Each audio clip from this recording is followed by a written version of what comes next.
Hi friends, welcome to Renna சமையல். இன்றைக்கி என்ன சமையல் பார்க்க போகிறோன்னா, ரொம்ப சுவையான முருங்கைக்காய் கார குழம்பு தான் பார்க்க போகிறோம். ரொம்ப எளிமையான முறையில் இந்த கார குழம்பு செஞ்சிடலாம். அந்த சுவையான முருங்கைக்காய் கார குழம்பு எப்படி செய்கிறதுன்னு வாங்க பார்த்துடலாம். முருங்கைக்காய் கார குழம்பு பண்ணுறதுக்கு 4 டேபிள் ஸ்பூன் எண்ணெய் சேர்த்துடலாம். கார குழம்புக்கெலாம் எண்ணெய் கொஞ்சம் தாராளமாக இருந்தால் தான் நல்லாயிருக்கும். எண்ணெய் நல்லா சூடாகி வரட்டும். எண்ணெய் சூடாகி வந்துட்டு இதில் 1.5 டேபிள் ஸ்பூன் வெந்தயம் சேர்த்துடலாம். வெந்தயம் சேர்த்து வெந்தயம் நல்லா பொரிய ஆரம்பிச்சிருச்சு. 10 போல் சின்ன வெங்காயம் சேர்த்துடலாம்.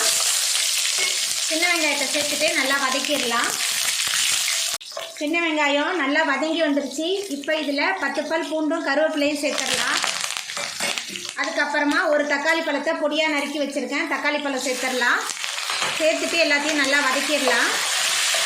நம்ம சேர்த்த வெங்காயம், தக்காளி, பூண்டு எல்லாமே நல்லா வதங்கி வந்துருச்சு. இப்போ இதில் ஒரே ஒரு முருங்கைக்காய் சேர்த்துக்கலாம். முருங்கைக்காய் சேர்த்துட்டு மறுபடியும் எண்ணெயில் நல்லா வதக்கிடலாம். காரக்குழம்புக்கு முருங்கைக்காவை எண்ணெயில் வதக்கி செய்யும்போது ரொம்ப சுவையாக இருக்கும். இந்த முருங்கைக்காய் காரக்குழம்பு எண்ணெயில் முருங்கைக்காவை நல்லா வதக்கியாச்சு. இப்போ கொஞ்சமாக உப்பு சேர்த்துக்கலாம். அதுக்கப்புறமா குழம்பு மிளகாய் தூள் 3 டேபிள் ஸ்பூன் எடுத்திருக்கேன்.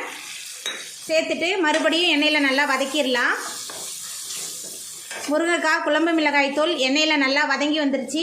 இப்போ இதில் புளி தண்ணி சேர்த்துக்கலாம். நெல்லிக்காய் சைஸ் புளியை தண்ணியில் ஊற வச்சு கரைச்சி வச்சுருக்கேன். இப்போ புளி தண்ணி சேர்த்துக்கலாம். அதுக்கப்புறமா குழம்புக்கு தேவையான அளவுக்கு தண்ணி சேர்த்துக்கலாம். தண்ணி சேர்த்துட்டு நல்லா கலந்தாச்சு. முருங்கைக்காய் நல்லா வெந்து குழம்பு நல்லா சுண்டி வரட்டும். அது வரைக்கும் நல்லா கொதித்து வேகட்டும். குழம்பு நல்லா கொதிச்சு முருங்கைக்காயெலாம் நல்லா வெந்து வந்துருச்சு.